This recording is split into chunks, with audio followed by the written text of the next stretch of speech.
नमस्कार, मैं हूं मनोज मानस। हमारी खास पेशकश जनहित में आपका स्वागत है और जनहित में आज हम बात कर रहे हैं भ्रष्टाचार की सड़क।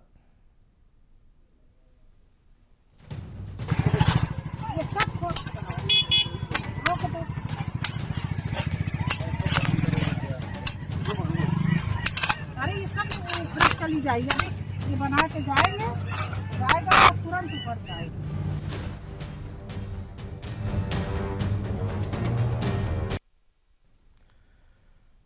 तो हम बात कर रहे हैं भ्रष्टाचार की सड़क। जनहित में आज भ्रष्टाचार की उस सड़क की हम बात करेंगे जिसे बनाने में मानकों को ताक पर रख दिया गया और जब पोल खुली तो विधायक जी का गुस्सा सातवें आसमान पर पहुंच गया।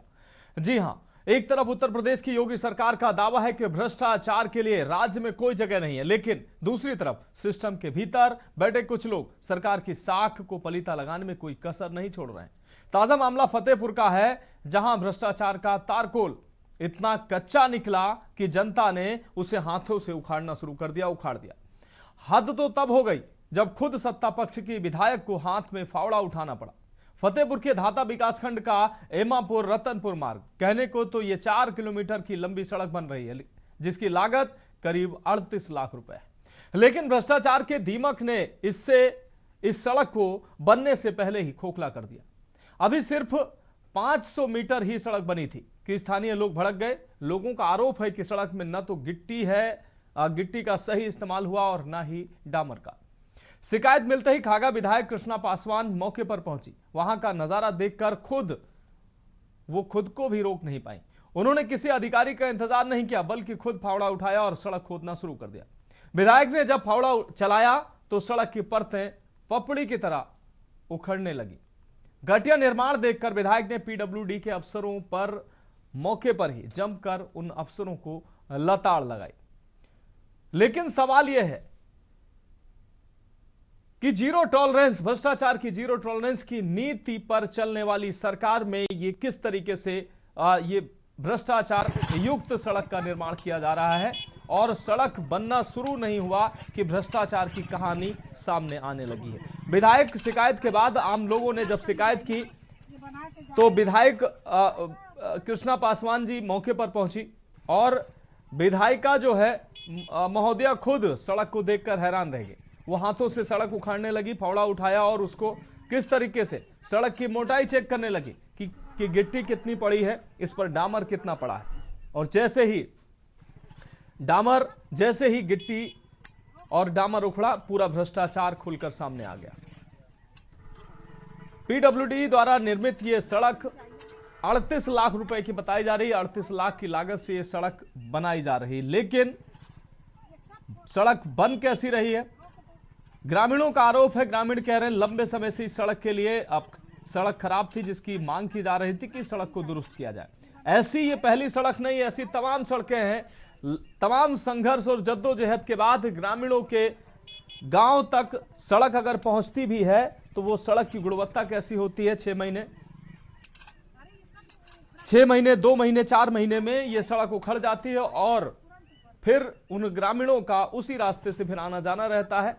और सरकारी जो खाते में, सरकारी दावों में इतने करोड़ की, इतने लाख की सड़क बनी, लेकिन इन ग्रामीणों को आखिर हासिल क्या होता है? महीने 2 महीने के बाद ये सड़कें उखड़ जाती हैं और फिर ये ग्रामीण उन्हीं सड़कों पर, टूटी फूटी गड्ढे युक्त सड़कों पर चलने के लिए मजबूर होते हैं। विकास की ये बयार कैसी है जिससे आम लोगों को जो सड़क की सुविधा मिलनी चाहिए, नाली खड़ंजे की सुविधा मिलनी चाहिए, वो भी मयस्सर नहीं हो पा रहे, ये बड़े सवाल है। और आज इस गंभीर विषय पर हम चर्चा करेंगे। चर्चा में हमारे साथ खास मेहमान जुड़ेंगे। फिलहाल हमारे साथ विवेक श्रीवास्तव जी बीजेपी नेता जुड़ चुके हैं, रजत मिश्रा जी सपा प्रवक्ता हमारे साथ जुड़ेंगे, आलोक त्रिपाठी जी वरिष्ठ पत्रकार हमारे साथ जुड़ेंगे, नाहिद अकील जी सोशल एक्टिविस्ट हमारे साथ जुड़ने वाली है। फिलहाल विवेक श्रीवास्तव जी, आपका बहुत स्वागत है चर्चा में। और जिस तरीके से मुखर तौर पर तमाम ऐसी चर्चाओं में आप ऐसी चर्चाओं के साक्षी रहे हैं और तमाम ऐसी डिबेट में नतीजा निकला है, कार्रवाइयां भी हुई हैं।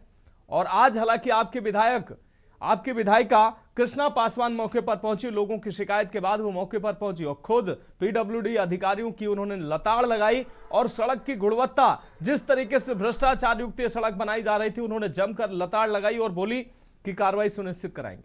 लेकिन सवाल बड़ा है विवेक श्रीवास्तव जी, सरकार ऐसी तमाम सड़कों के लिए लाखों बजट देती है, लेकिन अगर लोग कहीं जागरूक नहीं हुए, इस तरीके के विधायक अगर जागरूक नहीं हुए, तो ऐसे ही भ्रष्टाचार होता है। आप भी जानते हैं और हम भी जानते हैं, लेकिन इस भ्रष्टाचार पर रोक क्यों नहीं लगती है? जीरो टॉलरेंस का दावा सरकार करती है और कई लोगों पर कार्रवाइयां भी होती हैं, लेकिन फिर भी ऐसे अधिकारियों पर, पीडब्ल्यूडी के ऐसे अधिकारियों पर बिल्कुल रत्ती भर कोई भय नहीं है। खुलेआम गुणवत्ता विहीन सड़क बनाई जा रही है।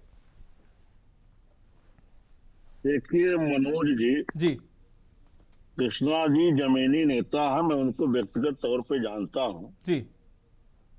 क्योंकि जिस जगह से मैं राजनीति में हूँ उसी जगह के बगल जिले में ही उनका क्षेत्र पड़ता है। इलाहाबाद पश्चिम प्रयागराज का अंतिम छोर है, उसके बाद से कौशाम्बी, कौशाम्बी के बगल फतेहपुर लग जाता है। पहले कौशाम्बी भी प्रयागराज का ही भाग था, तो पड़ोसी जिला है। और व्यक्तिगत हम लोग की कई बार भेंट मुलाकात है, व्यक्तिगत जानता हूँ। बहुत जमीनी, बहुत ही जमीन पे अपने लोगों के साथ रह करके संघर्ष करने वाली है। और जहां तक वो आज हैं, अपने दम पे है राजनीति पे, तो उनके द्वारा इस तरह का प्रयास बड़ा सराहनीय है और कहीं ना कहीं अधिकारियों के भ्रष्टाचार को उजागर करने वाला है। अब रही बात जो हमारी सरकार की नीति है भ्रष्टाचार के प्रति जीरो टॉलरेंस की, ये तो तय है कि विधायक जी ने स्वयं इस विषय को देखा है, पकड़ा है और शिकायत की है, तो कोई अधिकारी इसमें बचेगा तो नहीं। लेकिन जहां तक अधिकारियों की जो आदत है वो कहीं बदलती नहीं है।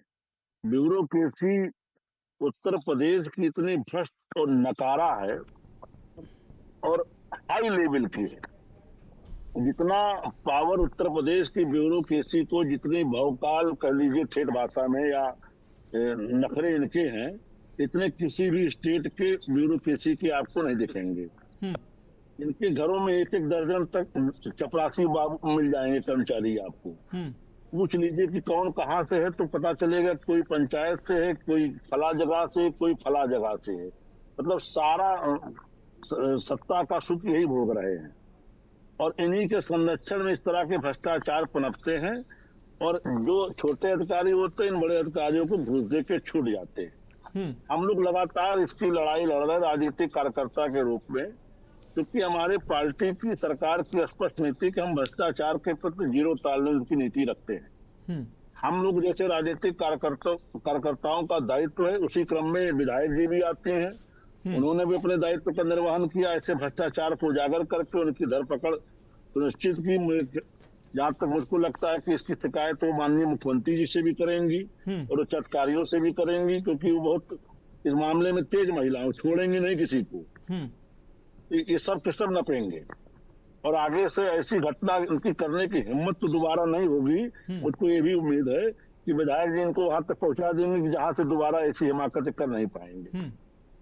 निश्चित रूप से विवेक श्रीवास्तव जी, लेकिन जैसा कि आपने हालांकि इसको माना भी, ब्यूरोक्रेसी है, ब्यूरोक्रेसी में न किसी प्रकार का भय है, निरंकुश ब्यूरोक्रेसी है। और कई बार तो आपके जनप्रतिनिधि, आपके तमाम नेता भी खुद खुले मंचों से भी कहते नजर आए हैं और गाए बगाए पीठ पीछे तो हर एक नेता कहता है कि अधिकारी सुनते नहीं है, कई बार हो जाता है फोन नहीं उठाते हैं।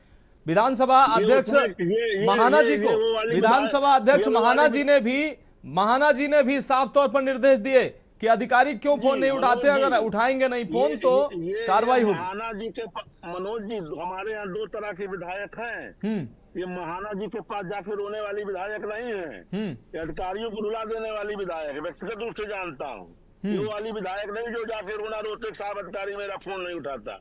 ये इनका अधिकारी फोन नहीं उठाएगा तो अधिकारी को रुला देंगे, मैं जानता हूँ। ये वाली उस कैटेगरी विधायक नहीं है, समझ में आ जाएगा लोगों को।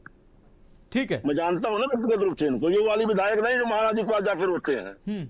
निश्चित रूप से ऐसे लोगों को विधायक नहीं होना चाहिए जिनका अधिकारी फोन ना उठाओ, जिनको जाके महाराज जी के पास रोना पड़े। उनको चाक पत्र देकर के कुछ और काम करना चाहिए, चूड़ी बंदी दुकान खोल लें, बेहतर हो। ठीक है विवेक श्रीवास्तव जी, लेकिन कुंठित तो है तमाम विधायक, जाकर विधानसभा अध्यक्ष से शिकायत करते हैं कि अधिकारी फोन नहीं उठाते।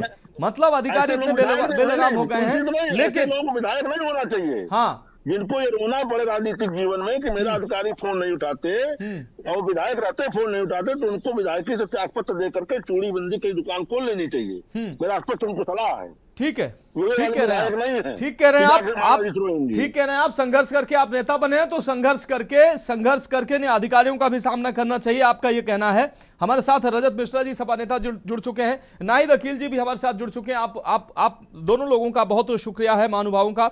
रजत मिश्रा जी, हम आपका रुख करें, उसके बाद नाहिद जी का रुख करेंगे। रजत मिश्रा जी, फतेहपुर की ये घटना हम आपको दिखा रहे हैं, एमापुर रतनपुर मार्ग, जहां पर 4 किलोमीटर मार्ग बनाया जा रहा है और मार्ग महज 500 मीटर ही बना और उसकी गुणवत्ता सामने आ गई और लोगों ने हंगामा करना जब शुरू कर दिया। पीडब्ल्यूडी ये सड़क बना रहा है। कृष्णा पासवान जी वहां की विधायक हैं, उन्होंने मौके पर जाकर अधिकारियों को लताड़ लगाई। वो खुद फावड़ा उठाकर चेक करती नजर आई और इस दौरान उन्होंने जमकर अधिकारियों को लताड़ लगाई। लेकिन ये कोई एक घटना नहीं है, तमाम ऐसी घटनाएं हैं, पीडब्ल्यूडी की सड़कें हों या तमाम अन्य सड़कें हों, किस तरीके से भ्रष्टाचार की भेंट चढ़ जाती हैं। कागजों में बजट लाखों करोड़ों का होता है, लेकिन जमीन पर लगता कितना है। 2, 4, 5 महीने ये सड़कें चलती हैं और ये सड़कें भी बड़े संघर्ष के बाद मिलती भी है इन ग्रामीणों को, और 6 महीने साल भर के बाद फिर उसी स्थिति में हो जाती है। ग्रामीणों के लिए फिर वही हर दिन की समस्या। ये तस्वीरें बदलती क्यों नहीं है रजत जी, कौन जिम्मेदार है इसके लिए? धन्यवाद मनोज जी चर्चा में शामिल करने के लिए। जी मनोज जी, ये हम लोग फिर से के न्यूज पे बैठे हैं और लगातार ये जो है आप लोग जो है आवाज उठाते हैं भ्रष्टाचार के खिलाफ। अलग अलग मुद्दे, न जाने कितनी ही जगहों पे भ्रष्टाचार के मुद्दे आप उठा चुके हैं और ये फिर से सामने आ रही है बात। अब इसके लिए जिम्मेदार कौन है? जिम्मेदार यहाँ पे विधायिका जी जो है फावड़ा चला रही है। विधायिका जी फावड़ा चला करके देख रही है रोड कैसी खराब है। विधायिका जी ने अगर ये फंड से पैसा बनी हुई है रोड, उनको पता होगा कि फंड रिलीज हुआ है, तो वो रिलीज होने के बाद किस ठेकेदार को गया है, आप उस ठेकेदार का जो है उसका लाइसेंस कैंसिल कराइए, है ना। अगर पीडब्ल्यूडी से बनी है, अगर सड़क पीडब्ल्यूडी से बनी है, तो जो संबंधित अधिकारी हैं उनके ऊपर कार्रवाई कराइए। आप विधायक हैं, सरकार आपकी है केंद्र से लेकर के सेंट्रल तक, और आप अगर मजबूर दिखेंगी तो फिर जनता का क्या होगा। तो ये इस तरीके के भ्रष्टाचार कतई जो है बर्दाश्त के बाहर है। लेकिन दूसरा इसका स्वरूप ये भी है कि भ्रष्टाचार इस समय चरम पे है। चाहे वो आप देख लीजिए किस तरीके से जो है पानी की टंकियां फट रही हैं जगह जगह, उद्घाटन से पहले ही पूरी की पूरी पानी की टंकी गिर जाती है। कानपुर में 100 बेड का अस्पताल बंद करके खड़ा चालू नहीं हो पा रहा है। सड़कें तो ना जाने कितनी, अभी हमारे मोहल्ले की सड़क रातों रात बनी हुई सड़क, एक भी उसपे गड्ढा नहीं, उसके ऊपर बोले कि भाई रात में सड़क बनेगी, और उसके ऊपर जैसी ये दिखा रही है विधायिका जी, बिल्कुल ऐसी एक पतली लेयर डाल करके चले गए, और उसके बगल में दूसरी सड़क बड़े बड़े गड्ढे पड़े हैं, वो सड़क नहीं बन रही है। तो ये भ्रष्टाचार बहुत चरम पे है। इस पे नीचे से लेकर के ऊपर तक पूरा बंदर बाट हो रहा है, और बंदर बाट आप केवल अधिकारियों तक ही सीमित नहीं है, ये नेताओं से लेकर के मुख्यमंत्री प्रधानमंत्री तक सबके पास पैसा इसका पहुंच रहा है। भारतीय जनता पार्टी के फंड में पैसा जा रहा है, भारतीय जनता पार्टी के कार्यालय तक पैसा पहुंच रहा है। ये बिल्कुल नहीं कहा जा सकता है कि जीरो टॉलरेंस की बात करने वाले बिष्ट जी, इसमें इनको संज्ञान नहीं होगा कि किस तरीके से पैसे का बंदरबाट हो रहा है और भ्रष्टाचार की भेंट चल रहा है, जनता की गाड़ी कमाई। तो ये बहुत ही निंदनीय है कि किस तरीके से जो है जनता का पैसा बर्बाद किया जा रहा है। रजत मिश्रा जी, ये तस्वीरें, तमाम ऐसी तस्वीरें आती हैं, हर जगह के लोग इतने जागरूक नहीं होते हैं, या हर जगह की अगर कृष्णा पासवान जी अगर पहुंची है वहां, बताया जाता है कि वो जमीनी नेता है और उन्होंने अपनी जिम्मेदारी समझी। मैं हो सकता है वो जनता के दबाव में वहां गई हूं, लेकिन जिस तरीके से इस तरह की घटनाएं सामने आती हैं, मनोज जी, विधायक की पावर होती है, वो उस अधिकारी पे कार्रवाई करवा सकती है। तो वो अब बात ये आती है कि वो कार्रवाई कब होगी, वो कार्रवाई होनी चाहिए, तब जो है जनता के जो है असली मुद्दे की बात होगी। सिर्फ ये फोटो खिंचाने से महज ये जो है इससे बात नहीं बनेगी। आप जनता की सिंपैथी ले रही है, दूसरी तरफ हो सकता है कि वहां पे उनको कमीशन पहुंच गया हो, तो दोनों चीजें हैं। ये देखने वाली बात ये है कि ये विधायिका जी उस अधिकारी पे कार्रवाई और उस ठेकेदार पे कार्रवाई करवा सकती है। वो जो ठेकेदार है उसका लाइसेंस निरस्त करा पा रही है कि नहीं करा पा रही है। अगर वो करा रही है तो ये जनता की हित की है, नहीं तो महज ये दिखावा है। ठीक कह रहे हैं आप, ठीक है ना रजत जी, आप बने रहिए। विवेक जी, हम आएंगे, जवाब लेंगे। नाहिद जी का भी रुख कर लेते हैं, नाहिद जी को भी चर्चा में शामिल कर लेते हैं। नाहिद जी, तमाम ऐसी सड़कें, तमाम ऐसे अन्य जो काम होते हैं जनहित से जुड़े काम, जिनका कागजों में लाखों करोड़ रुपए उनका बजट होता है, लेकिन जब जमीन पर वो निर्माण होते हैं, जमीन पर वो धरातल पर उतरते हैं, तो कहीं ना कहीं भ्रष्टाचार की भेंट, चाहे सड़क हो, नाली, खड़ंजा और तमाम ऐसी चीजें जो है सरकारी कोई भी निर्माण, ज्यादातर निर्माण जो होता है वो इसी तरीके से होता है और उसकी मियाद जो होती है, उसकी उम्र जो होती है, अन्य निर्माण जो बिल्डिंगें निर्माण होती है उनकी उम्र देख लीजिए और सरकारी कोई भवन या कोई सड़क या कुछ निर्माण हो रहा है उसको देख लीजिए। तस्वीरें बदलती नजर नहीं आती हैं। हालांकि इस फतेहपुर में जो ये तस्वीरें हम दिखा रहे हैं, विधायक स्वयं मौके पर पहुंची और अधिकारियों को लताड़ लगाती नजर आई। अब वो जनता के दबाव में पहुंची या जो भी उन्होंने अपनी जिम्मेदारी समझा, लेकिन ये कोई एक तस्वीर नहीं है और हर जगह के लोग ऐसे जागरूक नहीं होते हैं कि वो शिकायतें करें, लेकिन अधिकारी हैं वो अपनी गैर जिम्मेदाराना रवैया लगातार अपनाते हैं। भ्रष्टाचार की ऐसी योजनाएं भेंट चढ़ जाती हैं और 2, 4, 5, 6 महीने में फिर इसी टूटी सड़क से लोग गुजरेंगे। नाहिद जी कुछ बोलूं जी।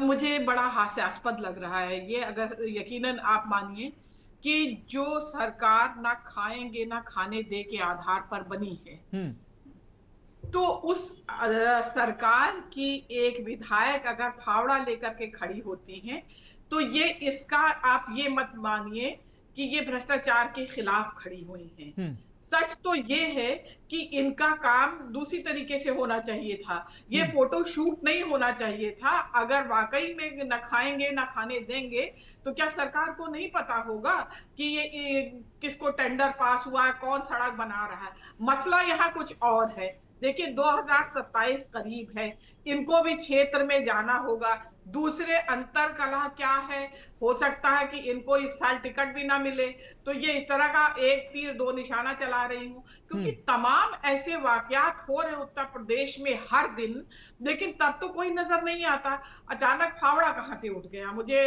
इस टाइम बहुत संदेह लग रहा है। ये तो सच है कि जनता का पैसा बर्बाद हो रहा है, लेकिन जनता का पैसा बर्बाद तब हो रहा है जब इसमें सारे लोग शामिल हैं। जनता तो आज निहत्थी है, वो वोट देने के बाद 4.5 साल तक बेचारी जनता का कोई पूछने वाला नहीं होता। जब 5 महीने बच जाते हैं तब नेतागण क्षेत्रों में आते, कहिए तो आपके हाथ में मिट्टी लगी हो तब भी पे चूम लेंगे। तो ये सब महज दिखावा है, इनको अपने एक तीर से 2 निशाने साधना है और कुछ नहीं इसके अलावा। नहीं तो तमाम घटनाएं हो रही हैं, तमाम महिलाओं की, बच्चियों के रेप के मामले हो रहे हैं, तब तो विधायिका जी हमें नहीं नजर आई। आज ये फावड़ा उठा लिए हैं, फावड़ा उठाना तो जाकर के सीधे मुहकमे में बैठ के सीधे कॉलर पकड़ के बात करें। नहीं नाहिद अकील जी, लोगों ने पहले हंगामा किया, उसके बाद विधायक से शिकायत की। तो विधायक महोदया घटना स्थल पर वहां पर मौके पर पहुंची जहां सड़क निर्माण हो रहा है, और उस दौरान वहां पर जो कर्मचारी काम कर रहे हैं उन्होंने कहा कि सड़क ठीक बन रही है, इस पे अगर डामर कम है, तो वो खुद फावड़ा लेकर उखाड़ती नजर आई सड़क कि दिखाइए कैसी सड़क बन रही है, उसकी मोटाई चेक करिए। वो राजनीतिक मंशा कुछ और हो सकती है, लेकिन मेरा मानना है कि ठीक है, अगर कम से कम प्रतीकात्मक रूप से अगर जनप्रतिनिधि थोड़े से भी जागरूक हो जाएं तो चीजें जो है वो बेहतर हो सकती हैं। देखिए आपका नजरिया अलग हो सकता है, हमारा नजरिया, हम क्षेत्र में रहते हैं तो हमारा नजरिया अलग होता है। हाँ ठीक है, बिल्कुल ठीक कह रही हैं। हम क्षेत्र में और तमाम जो विकास के कार्यों में मैडम क्यों नहीं खड़ी हुई? निश्चित तौर जब इसका बवाल काटा तब मैडम सामने खड़ी हुई, क्योंकि चुनाव के अब साल बीतते कितना देर लगता है आप बताइए। अभी से पासे बिछाए जा रहे हैं, अगर से ये अभी से ये कर्तव्य नहीं दिखाएंगी तो अन्य पार्टी भी इनको टिकट नहीं देगी। अब ये वीरता की जो लहर दिखा रही है, ये 4 साल क्यों नहीं दिखाई थी ऐसी लहर, क्यों क्षेत्र में और विकास हो जाता। नहीं, आप जो कह रही हैं सच हो सकता है, पॉलिटिकल राजनीतिक कारण हो सकते हैं, लेकिन राजनीतिक कारण हो सकते हैं। विवेक जी कह रहे हैं बहुत जमीनी नेता हैं, संघर्षशील हैं, और इस तरीके कोई भी कहीं से भी कोई शिकायत होती है वो त्वरित रूप से उस पर संज्ञान लेती हैं और कार्रवाई भी सुनिश्चित कराती हैं। लेकिन ये वहां की विधायक है, कोई छोटी मोटी हस्ती नहीं है, जनप्रतिनिधि है। अरे विवेक जी इतने सारे लोग वोट देते हैं, जनता के दबाव में वो पहुंची है। अब करे तो क्या करे, 4 साल बीत गया है तो जनता के दबाव में तो उनको पहुंचना ही पड़ेगा। आप बताइए कितने नेता लखनऊ में हैं, इंटरलॉकिंग लखनऊ में हो रही है सारी सड़कों के किनारे। आप ही कैमरा एक दिन भेज दीजिए, मैं तो कह रही हूँ वो जो इंटरलॉकिंग में क्या सिर्फ बालू भर के चले जा रहे हैं, कितने दिन मजबूत रहेगी। पुराने ईंटें इधर से उखाड़े और उधर लगाए, इधर से उखाड़े उधर लगाए। बजट कोई बता दे कितना है लखनऊ में जितनी इंटरलॉकिंग हो रही है। ठीक है, ठीक है विवेक श्रीवास्तव जी, जब पीडब्ल्यूडी की ये सड़क बन रही है, पीडब्ल्यूडी के अधिकारी जो है इसके लिए जिम्मेदार हैं, विधायक महोदया ने पीडब्ल्यूडी के अधिकारियों को बताया जा रहा है कि उन्होंने खूब जमकर लताड़ लगाई, लेकिन लताड़ लगाने के बाद जो है कार्रवाई सुनिश्चित क्यों नहीं होती? ऐसे ठेकेदारों पर उनका लाइसेंस निरस्त क्यों नहीं होता है? हालांकि आप विवेक श्रीवास्तव जी, हम आपके पास आएंगे। इस वक्त की बड़ी खबर राजधानी लखनऊ से सामने आ रही है, अपने दर्शकों को दिखा देते हैं। ये बड़ी खबर राजधानी लखनऊ से सामने आ रही है। लखनऊ में डबल डेकर बस पलटी है। लखनऊ से इस वक्त की बड़ी खबर, डबल डेकर बस पलटी। हादसे में 5 लोगों की मौत की सूचना, जबकि 16 लोग गंभीर रूप से घायल बताए जा रहे हैं। ड्राइवर को झपकी आने से यह बड़ा हादसा हुआ है। 5 लोगों की दुखद मौत की खबर है, जबकि 16 से अधिक लोग घायल बताए जा रहे हैं। लुधियाना से दरभंगा जा रही थी यह डबल डेकर बस, राजधानी लखनऊ में यह हादसा हुआ है। ड्राइवर को झपकी आने से यह बड़ा हादसा हुआ है। फिलहाल 5 लोगों की दुखद मौत की खबर है, 16 से अधिक लोग घायल बताए जा रहे हैं। लुधियाना से दरभंगा जा रही थी यह डबल डेकर बस। इस दौरान राजधानी लखनऊ के गोसाईगंज थाने के पूर्वांचल एक्सप्रेस वे पर यह हादसा हुआ है। पुलिस राहत बचाव कार्य में जुटी हुई है। तो लखनऊ से इस वक्त की बड़ी और अहम खबर, राजधानी लखनऊ में डबल डेकर बस पलटी है। हादसे में 5 लोगों की दुखद मौत की सूचना है, जबकि 16 अन्य लोग घायल बताए जा रहे हैं, जिनको अस्पताल में पहुंचाने की प्रक्रिया की जा रही है। ड्राइवर को झपकी आने से यह बड़ा हादसा हुआ है। अश्वनी हमारे संवाददाता अधिक जानकारी के लिए हमारे साथ जुड़ चुके हैं। अश्वनी, लुधियाना से दरभंगा जा रही डबल डेकर बस हादसे का शिकार हुई है, क्या कुछ अहम जानकारी, कितने लोगों की मौत की खबर सामने आ रही है? आज लखनऊ में एक बेहद ही दुखद घटना हुई है, जिसमें 5 लोगों की जान जाने की सूचना मिल रही है। साथ ही साथ 16 लगभग लोग जो घायल हुए हैं। ये जो बस थी लुधियाना से दरभंगा के लिए जा रही थी, लखनऊ होते हुए पूर्वांचल एक्सप्रेस वे चली थी और गोसाईगंज थाना क्षेत्र के अंतर्गत थी। ये जो बस है वो पलट गई। जो जानकारी मिल रही है उसके अनुसार जो ड्राइवर था उसको झपकी आ गई थी, जिसके चलते ये जो है बस नीचे भी चली गई और उसके बाद जो उसमें तमाम चीख पुकार मचती है। जो गाड़ियां रहती है रुक गई, वहां पर लोगों ने बचाने का कार्य किया। उसके बाद पुलिस को सूचना दी गई, पुलिस मौके पर पहुंची गई। लमसम 100 से 150 पुलिस कर्मियों को लगा करके तत्काल तौर पर राहत कार्य शुरू कराया गया। जो घायल हैं उनको लखनऊ के अलग अलग अस्पतालों में भेजा गया। साथ ही साथ जो मृतक हैं उनके परिजनों को सूचित किया गया है। साथ ही उनसे संपर्क करके उनको बुलाया जा रहा है। निश्चित तौर पर यह पहला हादसा नहीं है, इससे पहले भी देखा गया कि चाहे आगरा एक्सप्रेस वे हो, यमुना एक्सप्रेस वे हो या फिर पूर्वांचल एक्सप्रेस वे, तमाम हादसे हो चुके। लेकिन सबसे बड़ी बात है कि आखिर इन बसों पर लगाम क्यों नहीं लग रही है, क्योंकि लगातार बड़ी संख्या में ये बसें सरकारी जो राजस्व उसका भी नुकसान कर रही है, क्योंकि इनकी वजह से कहीं ना कहीं जो रोडवेज बसें चल रही हैं उनमें कहीं ना कहीं यात्रियों में कमी आती है। कार्रवाई के नाम पर हर बार सिर्फ जांच होती है, खाना पूर्ति होती है, उसके बाद फिर जब से तक जो है सिस्टम चलने लगता है। अगर जानकारी सूत्रों की बात करें तो इसमें बड़ा खेल चलता है, लाखों करोड़ों रुपए की आय इसमें होती है, जिसके चलते कहीं ना कहीं एक बड़ा सिंडिकेट है उत्तर प्रदेश समेत तमाम जिलों में जो इन बसों का संचालन करता है। आप देखना होगा इन बसों की फिटनेस ठीक थी कि नहीं थी इस बस की, इसके अलावा तमाम जांचें भी होगी, लेकिन आखिर फायदा कैसे होगा, क्योंकि इससे पहले भी जो हादसे हुए जांच के बाद तमाम चीजें जो थी वो ठंडे बस में चले गई। जी निश्चित रूप से अश्विनी, अगर बात की जाए घायलों को रेस्क्यू किया जा चुका है, उनको अस्पताल में पहुंचाया जा चुका है?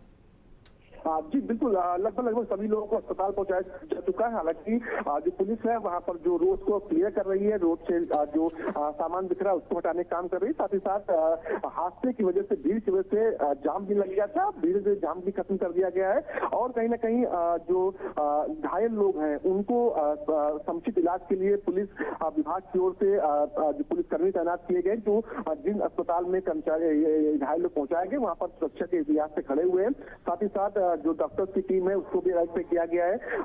तमाम जो लखनऊ के राजधानी के अस्पताल हैं वो अलर्ट पे इस समय है। सब जगह से बाकायदा मॉनिटरिंग की जा रही है। लगातार जो लखनऊ सिटी है वो भी इस चीज की मॉनिटरिंग कर रहे हैं। इसके अलावा जो सीएम आवास के कार्यालय से भी इसका संज्ञान लिया गया। जी अश्विनी, निश्चित रूप से लेकिन ये घटनाएं चिंताजनक है। लगातार डबल डेकर बसें, कई बसों में आग लगने की घटनाएं सामने आई, कई पलटने की, कई एक्सीडेंट की घटनाएं सामने आई इस दौरान। और तमाम जो है जब इस तरीके की घटनाएं सामने आती हैं तो सतर्कता की बात की जाती है, जांच पड़ताल होती है, बस की फिटनेस, ड्राइवर प्रशिक्षित है नहीं प्रशिक्षित है, ये तमाम सवाल उठाए जाते हैं। लेकिन उसके बाद कुछ दिनों के बाद, घटना के बाद सारी चीजें अपनी जगह पे हो जाती हैं और कुछ ही दिन के बाद ऐसी घटनाएं फिर से सामने आती है, फिर शोर शराबा होता है। लेकिन इस तरीके की घटनाओं को रोकने के लिए कोई ठोस रणनीति, कोई ठोस कदम उठाए नहीं जाते हैं। बिल्कुल बात करें, आप बिल्कुल सही बात कह रहे हैं। अगर बात करें पिछले 2 सालों का आंकड़ा उठाए तो लमसम सैकड़ों लोगों की जान जा चुकी सड़क हादसों में। लेकिन इसके बाद भी जो जिम्मेदार अधिकारी हैं सिर्फ खाना पूर्ति करते हैं। आप लखनऊ आइए, लखनऊ में नहरिया चौराहा पड़ता है, वहां से आप शाम के समय में सैकड़ों की संख्या में गाड़ियां बसें गुजरती हैं। अब सबसे बड़ा सवाल ये है, क्या ये टूरिस्ट के नाम पर बसें चल रही हैं या फिर इनके लिए अलग से परमिट जारी किया गया? क्योंकि वहां से महज मुश्किल से 2 किलोमीटर की दूरी पर आलमबाग बस स्टॉप है, जहां पर सवारियां नहीं मिल रही है जो परिवहन विभाग को। लेकिन यहाँ पर सैकड़ों की संख्या में सवारियां रोज जो है आ जा रही है। तो निश्चित तौर पर कहीं ना कहीं इसमें सरकारी जो महकमा है वो भी मिला हुआ, और इससे पहले जो हादसे हुए उसमें भी कहीं ना कहीं जांचें हुई, जांच के नाम पर खाना पूर्ति हो, उसके बाद सब कुछ ठंडे बस्ते में चला गया। निश्चित तौर पर अगर बड़ी कार्रवाई होती, जिम्मेदार लोगों पर कार्रवाई होती तो ऐसे हादसे दोबारा ना होते।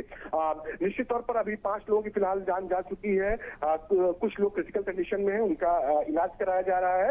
बाकी कुछ लोग हैं जो अभी सामान छोटे आई हैं। अब देखना होगा इस पर क्या एक्शन लिया जाता है, क्या कार्रवाई होती है। बिल्कुल बिल्कुल अश्विनी, आप नजर बनाए रखिए, आगे भी हम आपसे अपडेट लेंगे। तो लुधियाना से दरभंगा जा रही थी डबल डेकर बस, लखनऊ में हादसे का शिकार हुए 5 लोगों की दुखद मौत की खबर है, जबकि 16 से अधिक लोग घायल बताए जा रहे हैं, जिनको अस्पताल में भर्ती कराया गया है। बड़ी संख्या में लोग वहां एकत्रित हुए हैं, पुलिस प्रशासन की मौजूदगी है। रास्ते को खाली कराया गया, रास्ते को फिर से सुचारू किया गया, लेकिन सवाल वही है कि इस तरीके की घटनाएं अनवरत होती हैं, और जब घटनाएं होती हैं उस दौरान तमाम सवाल किए जाते हैं, लेकिन फिर से वो सारे सवाल जो है बिना उनके जवाब सामने आए वो सवाल खत्म हो जाते हैं, और इस तरह की घटनाएं फिर से सामने आते हैं। फिलहाल एक ब्रेक के लिए रुकेंगे, ब्रेक के बाद हमारी खास पेशकश में चर्चा जारी रहेगी।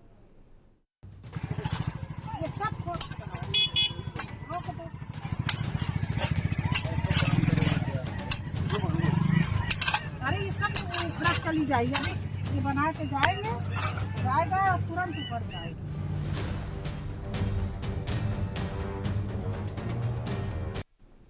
ब्रेक के बाद जनहित में एक बार फिर से आपका स्वागत है। बात करें भ्रष्टाचार की सड़क, और सीधे चर्चा का रुख करें। हमारे साथ खास मेहमान जुड़े हुए हैं। आलोक त्रिपाठी जी वरिष्ठ पत्रकार हमारे साथ जुड़ चुके हैं। विवेक श्रीवास्तव जी, हम आपका रुख करेंगे। विवेक श्रीवास्तव जी, आपने नाहिद जी को भी सुना और रजत मिश्रा जी ने भी अपनी बात रखी, लेकिन यह महत्वपूर्ण हो जाता है कि इस भ्रष्टाचार पर लगाम लगना जरूरी है। नाहिद जी कह रही थी कि चुनाव नजदीक है, और ऐसे में जो नेता हैं और जनप्रतिनिधि हैं वो अपना काम दिखाने का प्रयास करते हैं। क्या आपकी प्रतिक्रिया? नाहिद जी कृष्णा पासवान जी को मुझको लगता है कि व्यक्तिगत रूप से नहीं जानती हैं। कृष्णा पासवान जी कोई पहली या दूसरी बार की विधायक नहीं है, और बहुत लंबा उनका राजनीतिक जीवन है। मुझको लगता है कि 4थी या 5वीं बार विधायक है जी, और बहुत जमीनी है वो। मतलब ऐसे विपरीत परिस्थितियों में चुनाव जीतती रही हैं जब भाजपा प्रदेश में, तब की वो विधायक है। कोई मतलब वो हमारी हवा में चल की विधायक नहीं बनी है, जमीन। दूसरी चीज, वो उत्तर प्रदेश विधानसभा की महिला एवं बाल विकास संबंधी संयुक्त समिति की सभापति भी हैं। अभी 4 महीने पहले अपॉइंट हुई हैं। तो ये तो अच्छी बात है कि जनता की बात वहां तक पहुंची और वहां मौके पे पहुंची जी। मैं बिल्कुल स्पष्ट शब्दों में बता रहा हूं कि उनका इस तरह का जांच करके देखना कि सड़क कैसी बनी है, वो इन अधिकारियों के खाट खड़ी कर देंगे। इसके लिए वो पर्याप्त सक्षम है।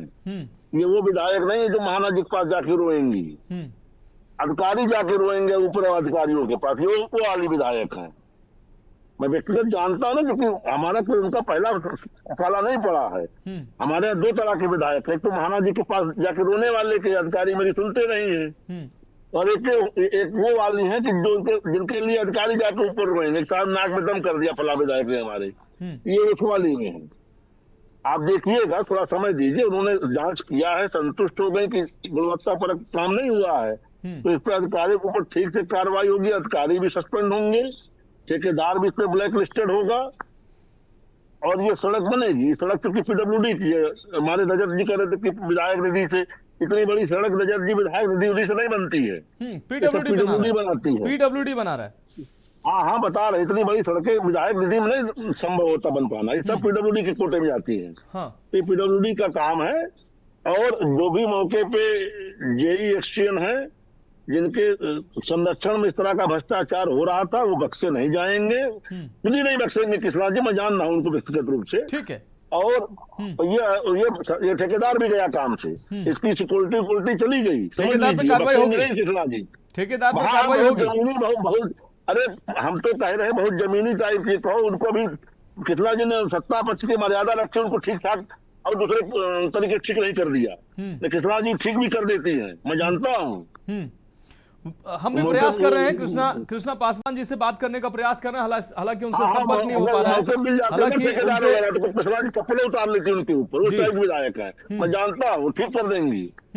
ठीक है, हालांकि हम भी प्रयास कर रहे हैं कि उनसे संपर्क हो जाए, उनसे संपर्क नहीं हो पा रहा है।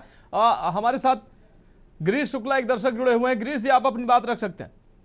देखिए, ऐसा है कि मैं विजिलेंस ऑफिसर उत्तर भारत और चंडीगढ़ देहरादून तक पूरा देखता रहा 10 साल तक। हम एक एक चीज को परखते हैं और एक एक चीज को जानते हैं। जब देश की सर्वोच्च सत्ता घूस का इंतजाम करती हो, फिर ठिकाने लगाती हो, मैंने आपके टेलीविजन के जरिए उनको देखा।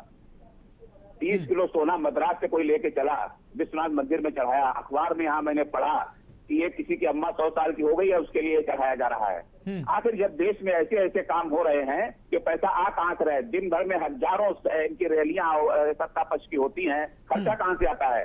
ये सत्ता नहीं, आपका गिरीश शुक्ला जी, आपका सवाल जायज है निश्चित रूप से। आपका बहुत शुक्रिया।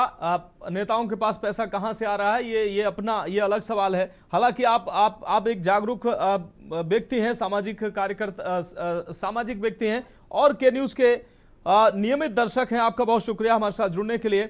आलोक त्रिपाठी जी, हम आपका रुख कर रहे हैं। आलोक त्रिपाठी जी, भ्रष्टाचार पर जीरो टॉलरेंस का दावा करने वाली सरकार और उसी सरकार में इस तरीके के घटिया जो है निर्माण, हालांकि विधायक कृष्णा पासवान मौके पर पहुंची, अधिकारियों को लताड़ लगाया, लेकिन कोई एक तस्वीर नहीं। हर जगह के लोग इतने जागरूक नहीं होंगे, हर जगह जनप्रतिनिधि भी ऐसे जागरूक नहीं होंगे।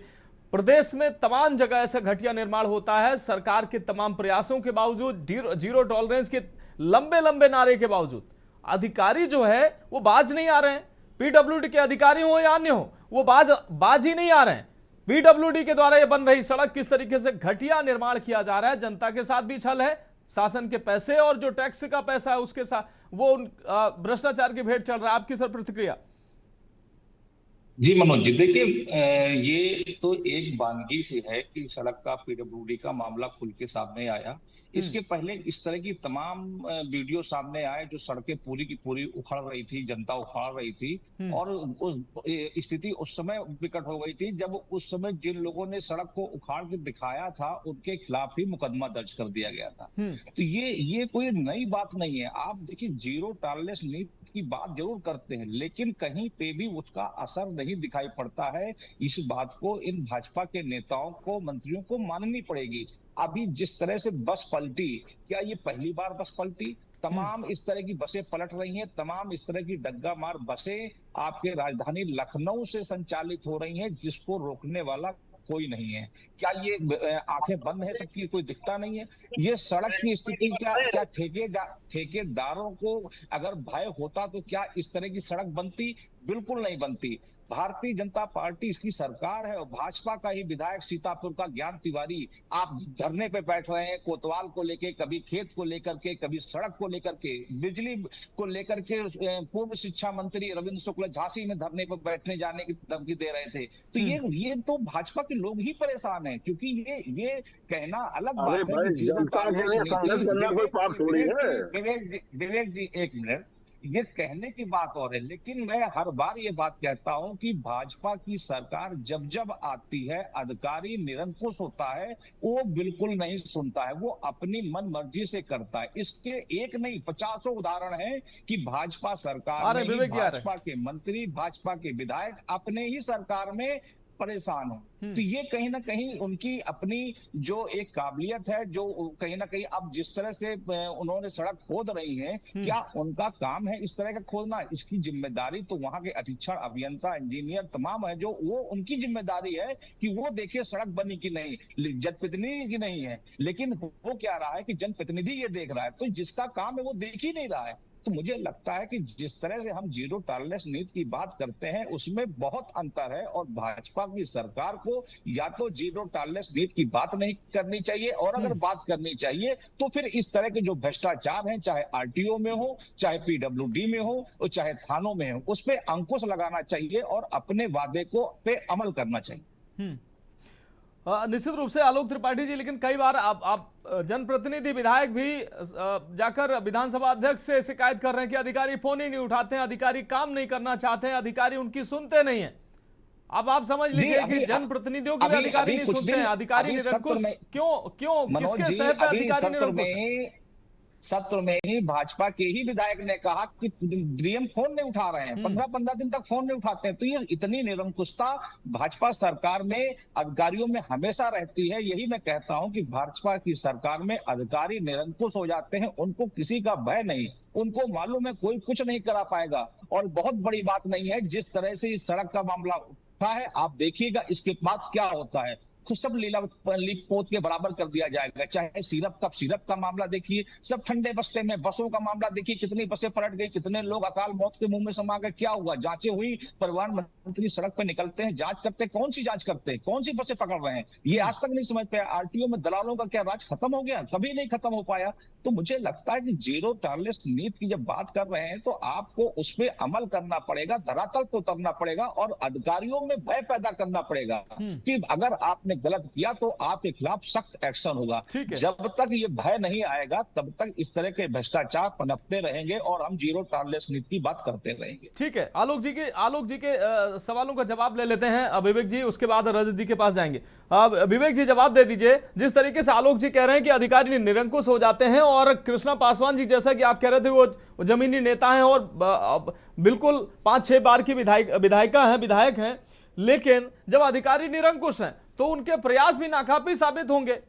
तमाम ऐसे जो नेता हैं वो इस तरीके के लोगों के दबाव में जाकर लोगों की आवाज उठाते हैं, लेकिन बदलता कुछ नहीं है। क्या यहां भी ऐसा ही होगा? देखिए मनोज जी, कृष्णा दीदी, ज्ञान जी, ये सब लोग जमीनी लोग हैं और जनता के हितों के लिए संघर्ष करना, चाहे आप सत्ता में हो चाहे विपक्ष में हो, तभी अगर कोई अधिकारी नहीं सुनता तो ये लोग जमीन पर उतर जाते हैं। मैं व्यक्तिगत रूप से दोनों की बात कर रहा हूँ। और देखिए, जो आलोक जी ने कहा कि अधिकारी हमारे शासन में निरंकुश हो जाते, नहीं सुनते, मैं इनकी बात से भी सहमत हूँ। इसलिए कि भाजपा के लोग सीधे साधे होते, सरल भाषा में बात करते हैं। हमारे यहाँ अधिकारियों की चमड़ी इतनी मोटी है कि इनको जब तक गाली गुप्ता से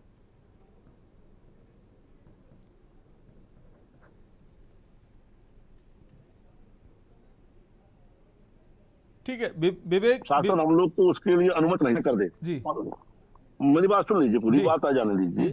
ब्यूरोक्रेसी का जो तेवर है उत्तर प्रदेश का, सबसे हाईली कह लीजिए प्रोफाइल ब्यूरोक्रेसी यूपी की है। एक एक अधिकारी के पीछे 12-12, 14-14 चपरासी आपको मिल जाएंगे। इतने नखरे, इतने नजाकत, इतने प्रोफाइल आपको किसी।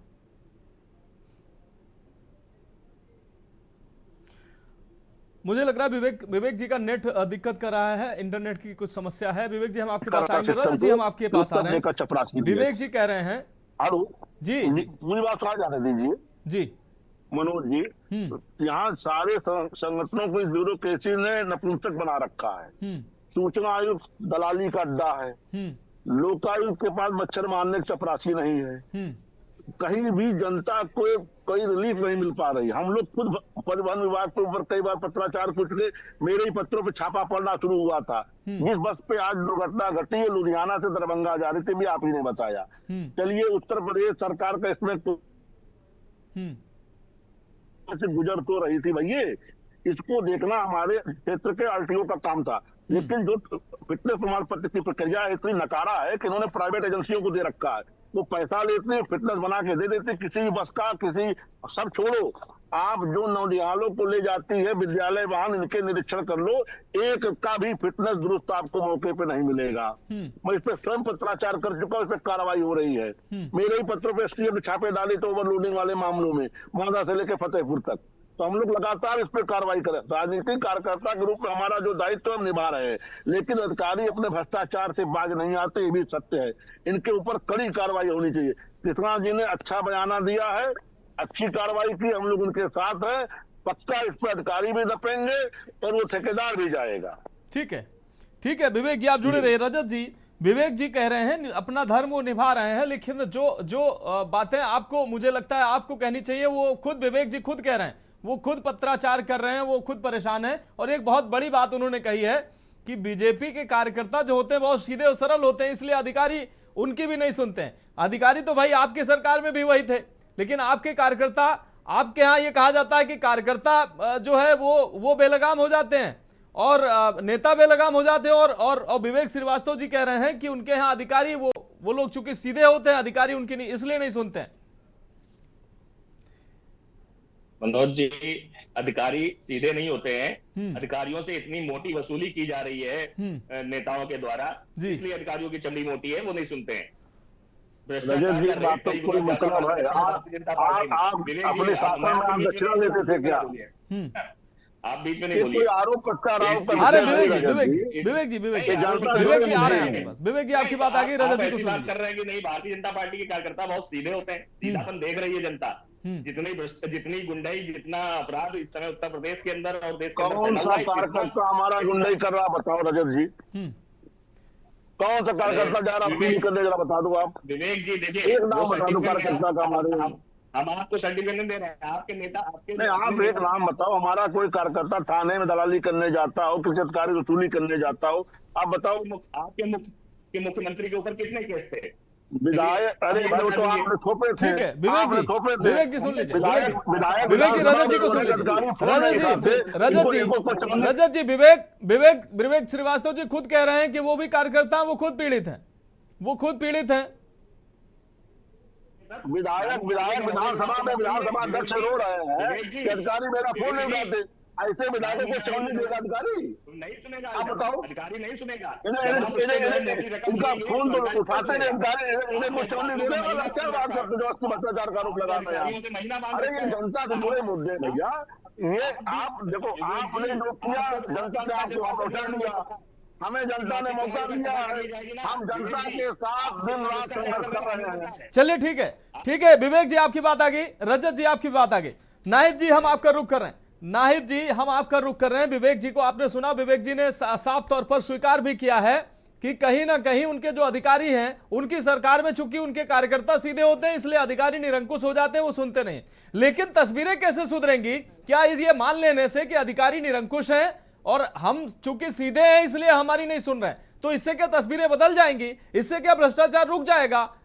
हमारा काम, हमारा उद्देश्य यह है कि भ्रष्टाचार पर लगाम लगे, ऐसे भ्रष्ट अधिकारियों कर्मचारियों पर कार्रवाई हो और जनप्रतिनिधि जिनके वोटों से वो विधायक बने हैं, सांसद बने हैं, वो उनकी आवाज उठाएं। नाहिद जी डूबी हुई है, आपकी बिल्कुल नहीं आ रही है मनोज जी। नाहिद जी मेरा सवाल है, आवाज मिल पा रही है आपको? हाँ अब मिल रही है। नाहिद जी मेरा सवाल है, विवेक जी ने खुद स्वीकार किया है कि अधिकारी निरंकुश हैं। कई बार ऐसा होता है कि वो उनके द्वारा पत्राचार किया जा रहा है, उनको वो अपना धर्म निभा रहे हैं, लेकिन चूंकि वो उनके कार्यकर्ता खुद इतने सरल स्वभाव के, अधिकारी उनकी भी नहीं सुनते। लेकिन इससे क्या तस्वीरें बदल जाएंगी? जिम्मेदारी तो तय होनी चाहिए ना, सरकार आपकी है, सरकार भारतीय जनता पार्टी की है, तो अगर उनके कार्यकर्ता सरल है तो फिर अधिकारियों पर लगाम कौन लगाएगा? मुख्यमंत्री हर घटना देखने तो नहीं आएंगे, इन अधिकारियों पर निगरानी कौन रखेगा? इन पर सांसद विधायक को ही निगरानी रखनी पड़ेगी। कैसे भ्रष्टाचार दूर होगा? देखिए मनोज जी, सीधी सी बात है, जब जनता वोट देती है तो ये सोचकर नहीं देती है कि कौन सीधा है और कौन तेज है। वो इसलिए आपको उस गद्दी पर बैठाती है कि आप हमारी व्यवस्थाओं को चौक चाबंद रखें, हमारे जितने भी काम है वो होने चाहिए। जनता कहा जाता है कि मालिक होती है, लेकिन जनता तो वोट देके ठगी सी हो जाती है। ये बात मैं कतई स्वीकार नहीं करूंगी कि कोई लॉजिक भी नहीं है कि हमारे कार्यकर्ता सीधे हैं। कार्यकर्ता तो तो उस टाइम ही कार्यकर्ता हो जाते हैं जिनकी कोई से नहीं होती, जब सरकार में पदाधिकारी बन बन के लोग बैठ जाते हैं बड़े बड़े पदों पर।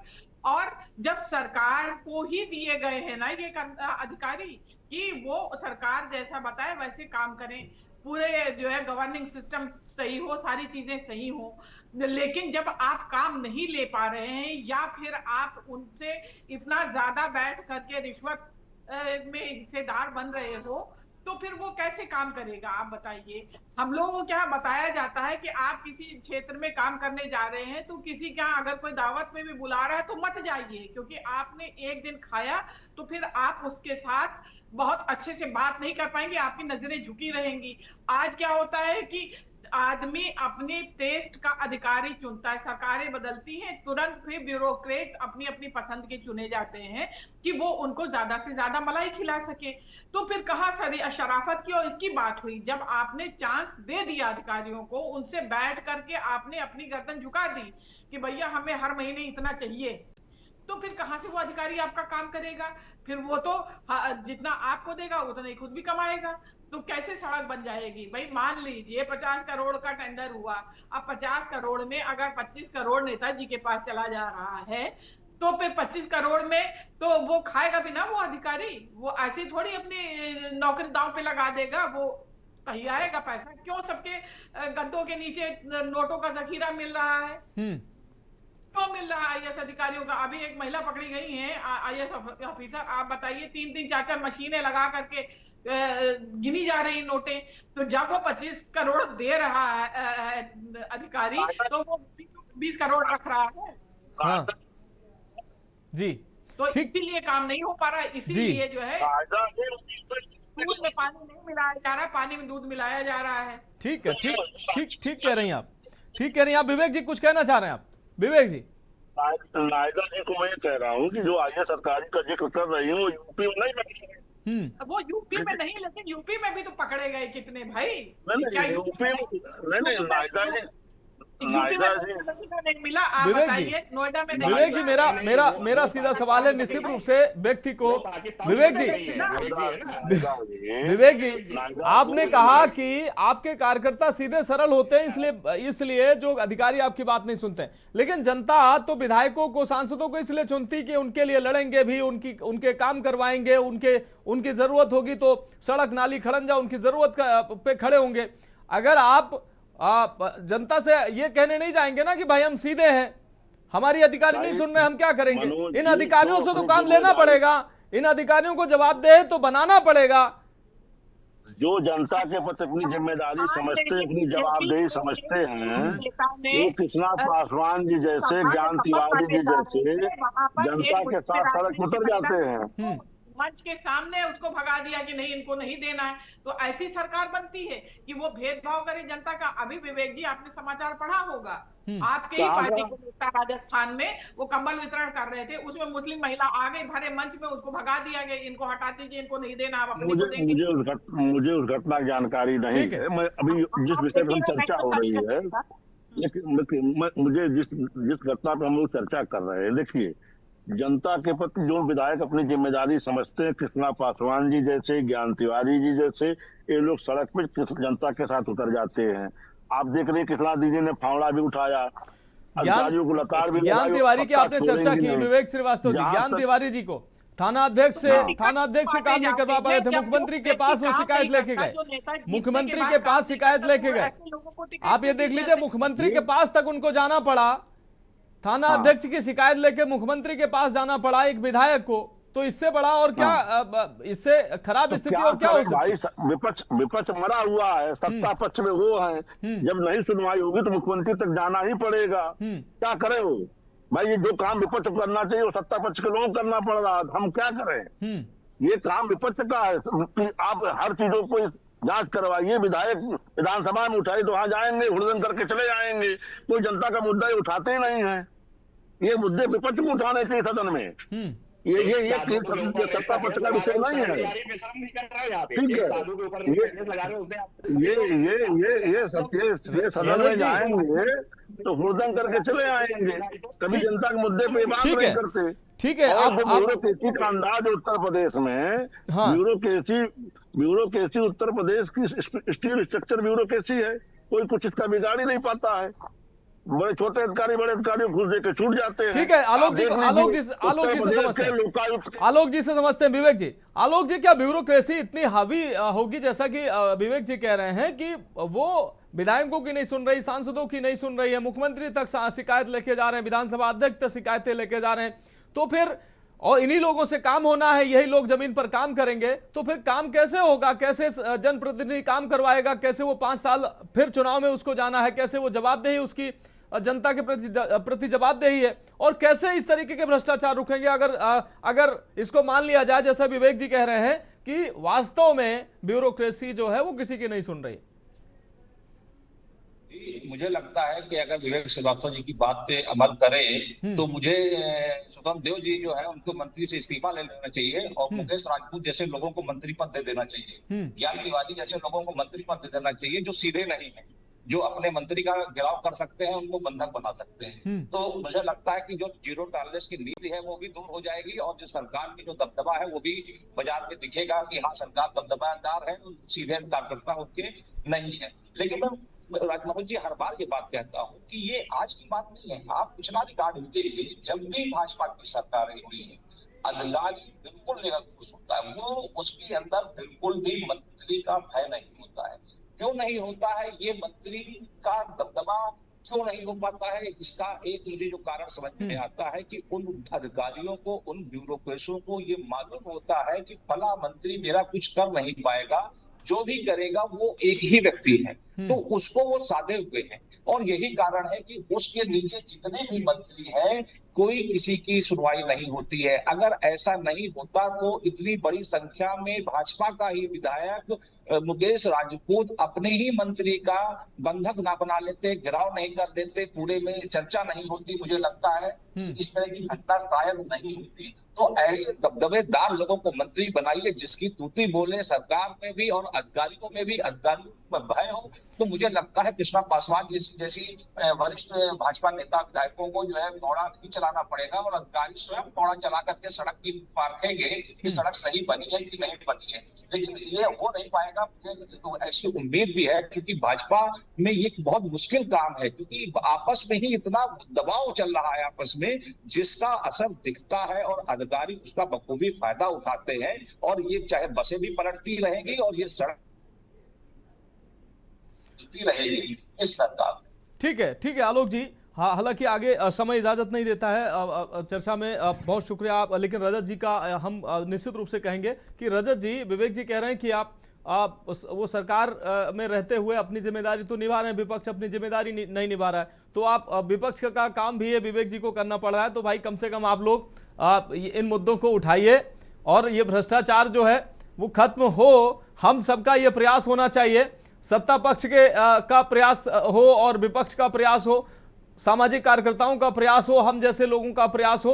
विवेक जी ने भले ही, रजत जी ने ये भले ही नहीं उठाया है ये मुद्दा, लेकिन हम अपनी जिम्मेदारी समझते हुए हम इस मुद्दे को लेकर आए हैं। कम से कम आप सभी महानुभावों की जानकारी में ये मुद्दा आया है और इस पर विधायिका जो है कृष्णा पासवान जी के भी जानकारी में अब ये मामला आया है। इस पर निश्चित रूप से कार्रवाई होनी चाहिए और ऐसी कार्रवाई होनी चाहिए ताकि एक नजीर बने। बहुत शुक्रिया आप सभी मेहमानों का हमारे साथ जुड़ने के लिए। इस तरीके की भ्रष्टाचार की घटनाएं रुकें, लोगों को कम से कम सड़क, नाली, खड़ंजा और तमाम ये मूलभूत सुविधाएं जो हैं ये कम से कम भ्रष्टाचार मुक्त होकर ये मिलें ताकि लोग इसका उपयोग कर सकें। लेकिन अगर ऐसी तस्वीरें आएंगी तो कैसे जीरो टॉलरेंस का जो संकल्प है वो पूरा होगा। फिलहाल बहुत शुक्रिया आप सभी मेहमानों का हमारे साथ जुड़ने के लिए। इस चर्चा में अभी के लिए इतना ही, मुझे दीजिए इजाजत और आप देखते रहिए के न्यूज इंडिया।